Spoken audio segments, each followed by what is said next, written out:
ছোৱালীবোৰ যেতিয়া গাভৰু হয় তেতিয়া খুব শান্ত আৰু গহীন হৈ পৰে, কিন্তু মোৰ ক্ষেত্ৰত আছিল সম্পূৰ্ণ ওলোটা। মই গাভৰু হোৱাৰ পৰাই বহুত চঞ্চল হৈ পৰিছিলোঁ। মোৰ নাম প্ৰিয়ম।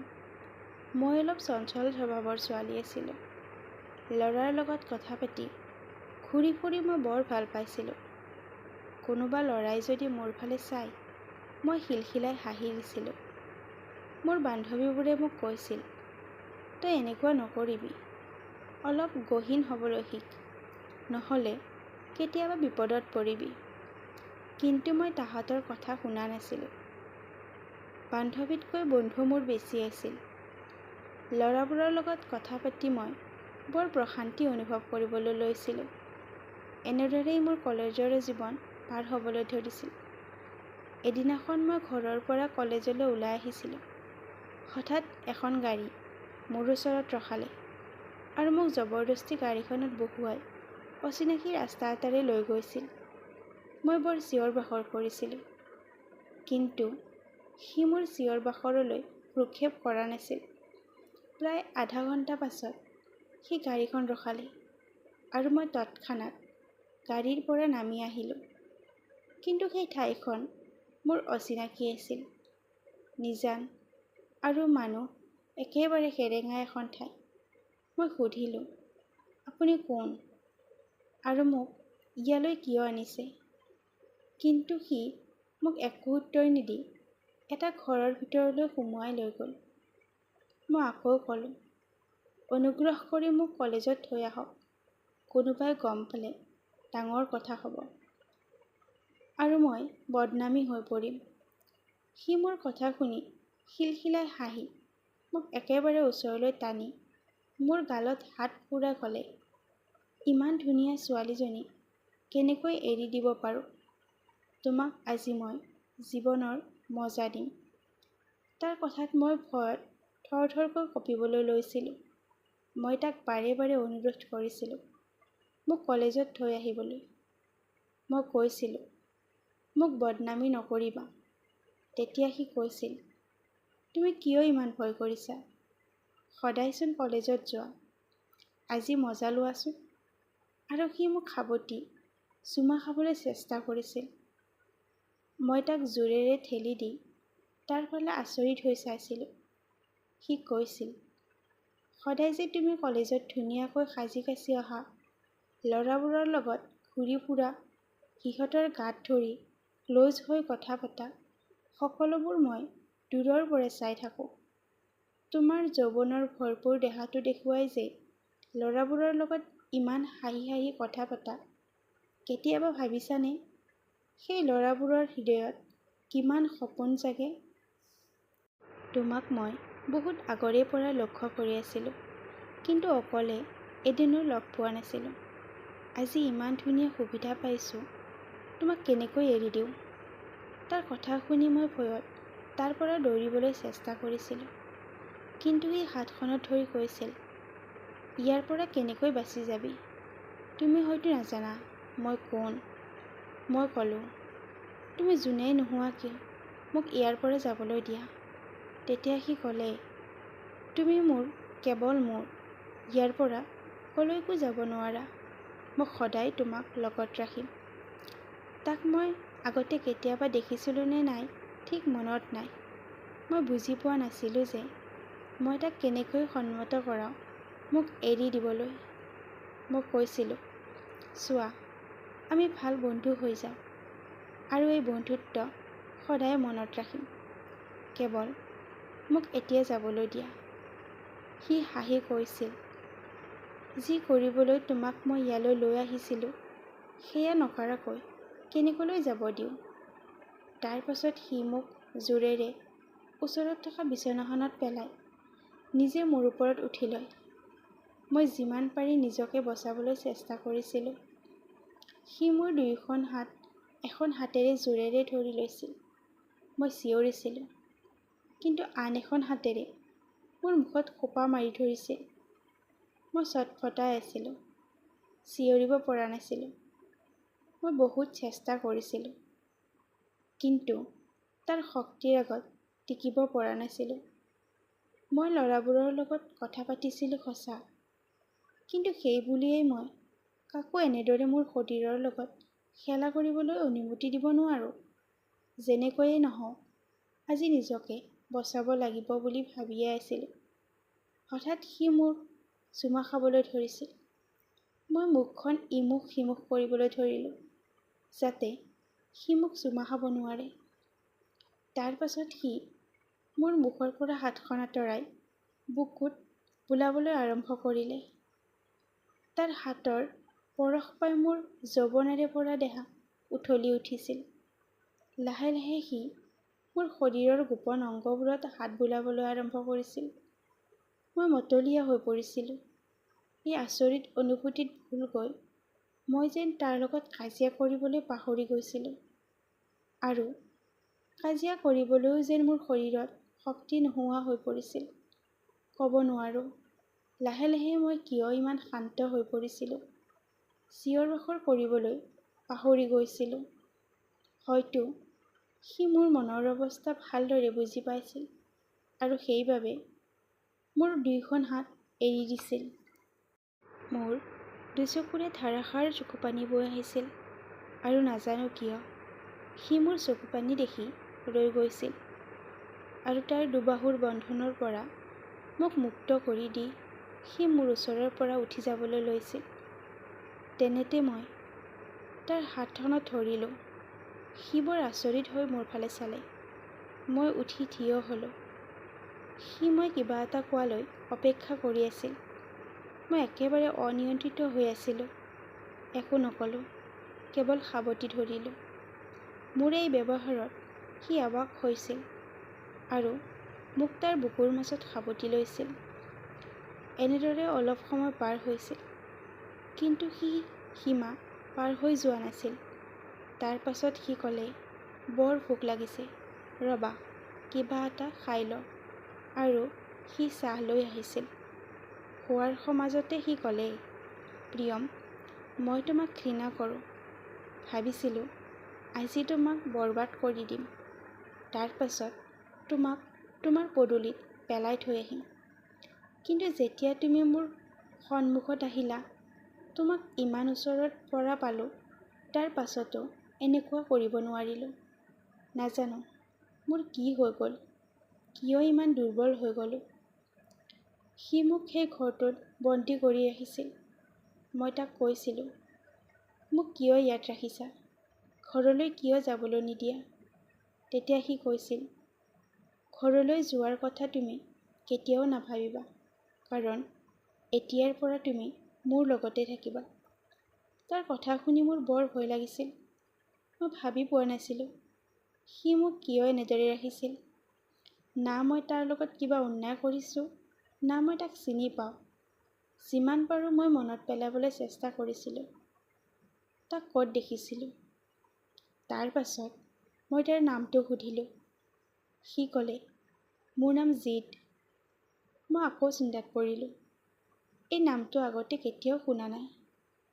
মই চিন্তাত থকা দেখি সি সুধিলে, কি চিন্তা কৰিছা? মই ক'লোঁ, মই ভাবিছোঁ এই নামটো আগতে মই কেতিয়াও শুনা নাই। তোমাৰ লগত মোৰ কোনো শত্ৰুতা নাই, তথাপিও তুমি মোক কিয় ইমান ঘৃণা কৰিছা। সি ক'লে, জুইৰ সলনি জুই। তাৰ বহুত খং উঠিছিল। এনেদৰে লাহে লাহে সন্ধিয়া ভাঙি ৰাতি নামি আহিছিল। মোৰ বহুত চিন্তা হৈছিল, কাৰণ মই ঘৰ গৈ নোপোৱাত ঘৰৰ মানুহেও বহুত চিন্তাত থাকিব। ঘৰৰ পৰিৱেশৰ কথা ভাবি মোৰ দুচকু বৈ আহিল। সি মোৰ কাষলৈ আহি মোক সাৱটি ধৰি ক'লে, মোৰ জান, তুমি কান্দিলে বেয়া দেখি, নাকান্দিবা। এই বুলি কৈ সি মোক চুমা খাবলৈ ধৰিলে। মোৰ আৰু কোনো উপায় নাছিল। মই কৈছিলোঁ, মোক এৰি দিয়া, ৰাতি হৈ আহিছে। মোৰ কথা ভাবি কান্দি কান্দি মাৰ কিজানি অৱস্থা বেয়া হৈছে। দাদায়ো কিজানি মোক চাৰিওফালে বিচাৰি ফুৰিছে। কিন্তু সি মোৰ কাকুতি মিনতিলৈ গুৰুত্ব দিয়া নাছিল আৰু নিজৰ মনলৈ যি আহিছিল সেয়া কৰি গৈছিল। মই বাৰে বাৰে অনুৰোধ কৰিছিলোঁ, মোৰ ঘৰখনৰ কথা ভাবা, এবাৰ মোৰ ওপৰত দয়া কৰা। মোক এৰি দিয়া প্লিজ। এইবাৰ তাৰ খং উঠিছিল আৰু কৈছিল, তোৰ পৰিয়ালে দয়া কৰিব জানেনে? সিহঁতে বুজি পাইছিলনে আমাৰ অৱস্থাৰ কথা? জিতৰ কথা শুনি মোৰ বৰ ভয় লাগিছিল আৰু মই লাহেকৈ তাক সুধিছিলোঁ, মোৰ পৰিয়ালৰ লগত তোমাৰ কিবা শত্ৰুতা আছে নেকি? আচলতে তুমি কি ক'ব বিচাৰিছা জিত? মোক ভালদৰে বুজাই কোৱাচোন। কিজানিবা মই কিবা সহায় কৰিব পাৰোঁ তোমাক। তেতিয়া সি ক'লে, তোমাৰ শৰীৰতো সেই লেতেৰা তেজ আছে প্ৰিয়ম। এইবোৰ কৈ মোক আৰু খং উঠাই নল'বা। নহ'লে মই তোমাৰ সেইটো অৱস্থা কৰিম যিটো তুমি সপোনতো ভবা নাই।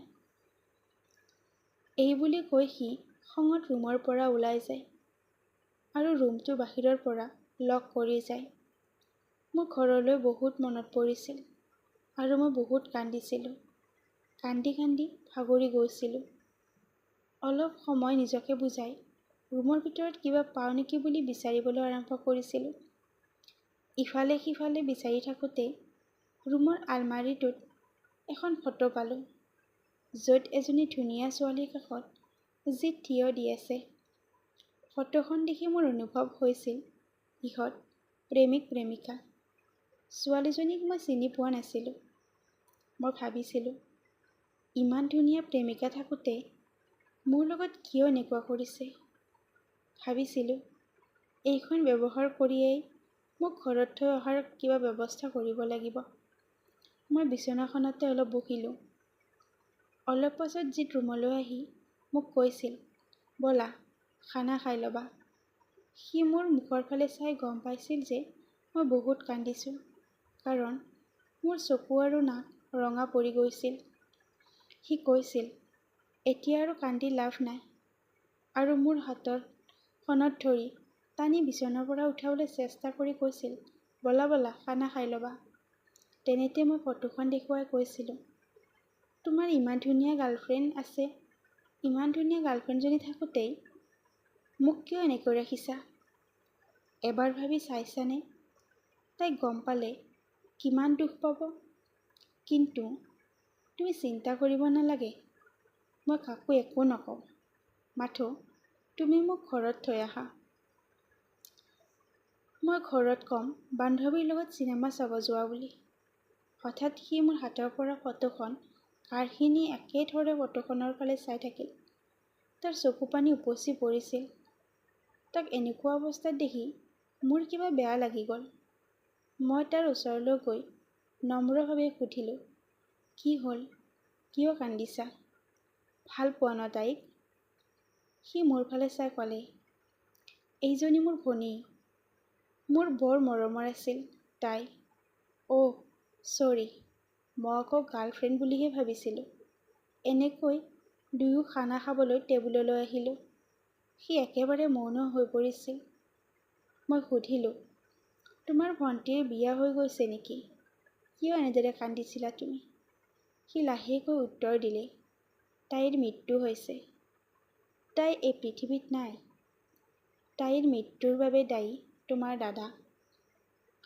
মই আচৰিত হৈ তাৰ ফালে চাই কৈছিলোঁ, ভালদৰে কোৱাচোন কথাবোৰ। সি ক'লে, মোৰ ভণ্টিয়ে তোমাৰ দাদাক ভাল পাইছিল। সি মোৰ ভণ্টিক বিয়া পতাৰ সপোন দেখুৱাই তাইক ফুচলাই তাইৰ লগত শাৰীৰিক সম্পৰ্ক কৰে। তাৰ পাছত তাই প্ৰেগনেণ্ট হয় আৰু তাইৰ কথাবোৰ তাৰ লগত আলোচনা কৰে। কিন্তু সি তাইক বহুত অপমান কৰি কৈছিল, কি প্ৰমাণ আছে? এইটো যে মোৰ সন্তান। তই যদি মোৰ লগত শুব পাৰিছা, তেন্তে আন বেলেগৰ লগতো শুব পাৰিবা। তাই তাক বহুত কাকুতি মিনতি কৰিছিল, কিন্তু সি একো নুশুনিলে। ওলোটাই তাইক চৰিত্ৰহীন বুলি অপদস্থ কৰিলে। মোৰ ভণ্টিয়ে তাক সঁচা অন্তৰেৰে ভাল পাইছিল। সেয়েহে সি কৰা অপমান তাই সহ্য কৰিব নোৱাৰি আত্মহত্যাৰ দৰে পথ বাছি ল'লে। মই সুধিলোঁ, তোমাৰ ভণ্টিৰ নাম শেৱালি আছিল নেকি? সি খঙেৰে মোৰ ফালে চালে। মই ক'লোঁ, দাদাৰ মুখত শুনিছিলোঁ সি শেৱালী নামৰ ছোৱালী এজনীক ভাল পায়, কিন্তু গম পোৱা নাছিলোঁ যে তাইৰ মৃত্যু হৈছে। তাৰ সকলো কথা শুনি মোৰ চকু পানী বৈ আহিছিল। তাৰ পাছত মই তাক কৈছিলোঁ, তুমি এই কাৰণেই মোক এনেদৰে লৈ আহিছা, যাতে তাইৰ মৃত্যুৰ প্ৰতিশোধ ল'ব পাৰা। মই ভাবিছিলোঁ ময়ো এইদৰে তোমাক প্ৰেগনেণ্ট কৰি এৰি দিওঁ, যাতে তুমিও সেইদৰে অপমানিত অৱহেলিত হোৱা, যিদৰে মোৰ ভণ্টি হৈছিল। তেতিয়া তোমাৰ দাদাই বুজি পাব এজনী ছোৱালীৰ জীৱনৰ লগত খেলা কৰা কিমান বেদনাদায়ক। তাৰ কথা শুনি মোৰ বৰ বেয়া লাগিছিল। সি বৰ আৱেগিক হৈ মোৰ ফালে চাই আছিল। মই তাৰ ওচৰলৈ গৈ তাক সাৱটি ধৰি কৈছিলোঁ, তোমাৰ ভণ্টিৰ লগত যিবোৰ হ'ল, সেইবোৰ ঠিক কৰাৰ শক্তি মোৰ নাই, কিন্তু তোমাৰ ভিতৰত যিমান ঘৃণা আছে, সেইখিনি ঠিক কৰিব পাৰিম। মোৰ লগত তুমি যি কৰা কৰিব পাৰা, মোৰ কোনো আপত্তি নাই। আৰু যদি মই প্ৰেগনেণ্ট হৈ যাওঁ, তথাপিও তুমি চিন্তা কৰিব নালাগে। মই আত্মহত্যাৰ দৰে পথ বাছি নলওঁ। তাৰ পৰিৱৰ্তে মই তোমাৰ সন্তানক জন্ম দি ডাঙৰ দীঘল কৰিম। মোক মাথো ইয়াৰ পৰা মুকলি কৰি দিয়া। এই বুলি কৈ মই ভিতৰলৈ সোমাই আহি বিচনাখনত বহিলোঁ। সি মোৰ পিছে পিছে আহি একেবাৰে মোৰ ওচৰতে বহিছিল। কিছু সময় মৌন হৈ আছিলোঁ। নিজান হৈ আছিল সমগ্ৰ পৰিৱেশটো। নিৰ্জনতা ভংগ কৰি জিতে ক'লে, তুমি কি বিচাৰিছা? এবাৰ ভালদৰে ভাবি চোৱা। তেতিয়া মই ক'লোঁ, তোমাৰ ভণ্টিৰ লগত যি হ'ল, তাৰ কাৰণে দায়ী কেৱল মোৰ দাদায়ে নহয়, তাৰ সমানে দায়ী তোমাৰ ভণ্টিও। তাই যদি নিজকে নিয়ন্ত্ৰণ কৰি ৰাখিলেহেঁতেন, এইবোৰ কেতিয়াও নহ'লেহেঁতেন।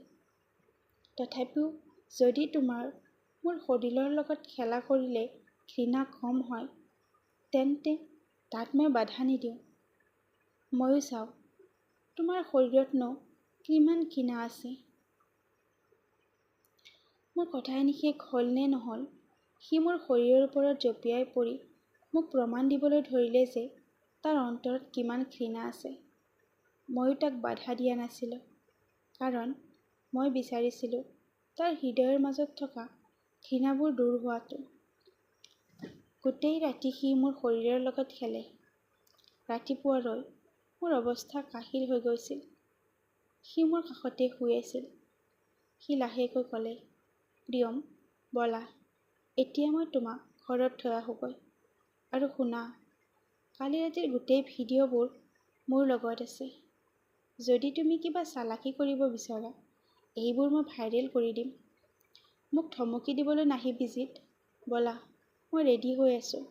আৰু সি মোক গাড়ীত উঠাই তীব্ৰ বেগেৰে গাড়ীখন চলায়। অলপ সময় পাছত গাড়ীখন ৰখাই সি কয়, যোৱা, তোমাৰ ঘৰ পাইছোঁ। মই মূৰ উঠাই দেখিছিলোঁ গাড়ীখন ঘৰৰ একেবাৰে সন্মুখত ৰখাইছে। মই লাহেকৈ গাড়ীৰ পৰা নামি আহোঁ। মোৰ চকুত চকুপানী আছিল। হৃদয়ত শোকে খুন্দা মাৰি ধৰিছিল। বিনা দোষত মই সৰ্বস্ব হেৰুৱাব লগা হৈছিল। মই তালৈ চাইছিলোঁ। সি মোৰ ফালে চাই আছিল। মই ঘৰলৈ বুলি খোজ লৈছিলোঁ। সি মোৰ হাতখনত ধৰি কৈছিল, ৰ'বা, ময়ো গৈছোঁ তোমাৰ লগত।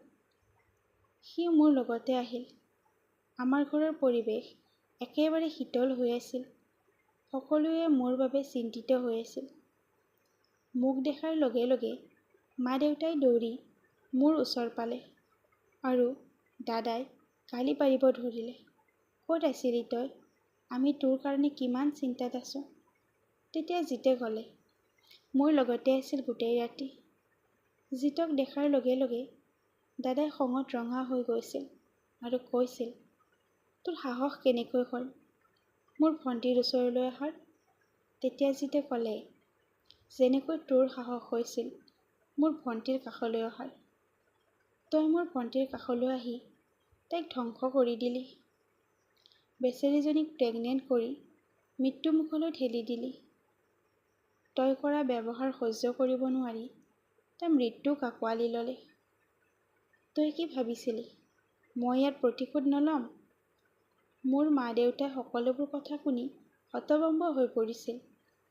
মা মোৰ ওচৰলৈ আহি সুধিছিল, ই তোৰ লগত কিবা বেয়া কাম কৰিছিলে নেকি মাজনী? মা, জিতে মোৰ বিনা অনুমতিত একো কৰা নাই। যেতিয়া সি মোৰ দাদাই কৰা অপৰাধৰ কথা ক'লে, তেতিয়া মই নিজেই তাৰ যি ইচ্ছা সেয়া মোৰ লগত কৰিব দিছোঁ। তাৰ পাছত জিতে মোৰ হাতখনত ধৰি কৈছিল, প্ৰিয়ম, মই তোমাক ভাল পাই পেলাইছোঁ। তাৰ দুচকুত মোৰ প্ৰতি ভালপোৱা দেখিছিলোঁ। মই তোমাৰ লগত অন্যায় হোৱাটো বিচৰা নাছিলোঁ প্ৰিয়ম। কিন্তু মোৰ ভণ্টিৰ মৃত্যুৱে মোক ভিতৰৰ পৰা ভাগি টুকুৰা টুকুৰ কৰি পেলাইছিল। মোৰ বহুত মৰমৰ আছিল তাই। তোমাৰ দাদাৰ ওপৰত প্ৰতিশোধ ল'ব বিচাৰিছিলোঁ। তাক সেই কষ্ট দিব বিচাৰিছিলোঁ, যিটো মই পাইছিলোঁ। তুমি নিৰ্দোষী প্ৰিয়ম। তোমাৰ কোনো ভুল নাই। মোৰ জীৱন সংগী হৈ মোক এই পাপৰ পৰা মুক্ত কৰা।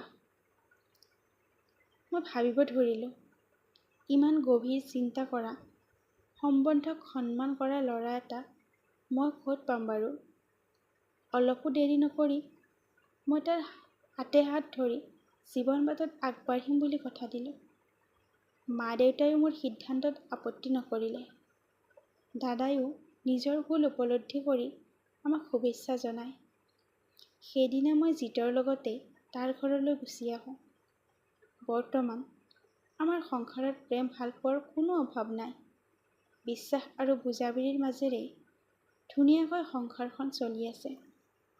প্ৰিয় ভিউৱাৰ্ছসকল, মোৰ কাহিনীবিলাক কেনেকুৱা লাগে জনাবলৈ নাপাহৰিব। আৰু মোৰ চেনেলটো ছাবস্ক্ৰাইব কৰি ভিডিঅ'টোত এটা লাইক কৰি দিব। ধন্যবাদ।